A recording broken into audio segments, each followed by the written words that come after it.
BPL এর আসন্ন মৌসুমে রংপুর রাইডার্সের জার্সিতে খেলবেন জাতীয় দলের তারকা পেসার মুস্তাফিজুর রহমান। তারকা খচিত রংপুরে এবার যোগ দিলেন বাংলাদেশের শীর্ষস্থানীয় এই পেসার। আগে বিপিএলে বেশ কয়েকবার খেলা হলেও রংপুর রাইডার্স এবারই প্রথম খেলবেন মুস্তাফিজুর রহমান।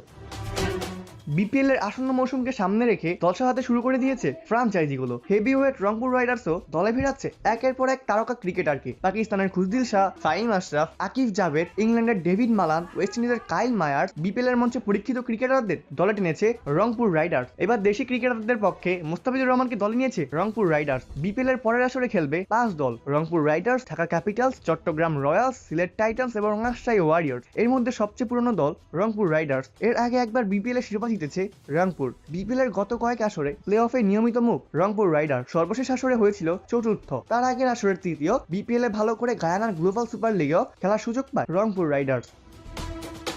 টুর্নামেন্টের প্রথম আসরে শিরোপা জিতেছিল রংপুর। দ্বিতীয় আসরে ফাইনাল উঠলেও শিরোপা জিতা হয়নি, সন্তুষ্ট থাকতে হয়েছে রানার্স আপ হয়ে। আসন্ন বিপিএলও বেশ তারকাঘোষিত দল করেছে হেভিওয়েট রংপুর রাইডার্স। নিশ্চিতভাবেই বলে দেবে চ্যাম্পিয়ন ফাইট।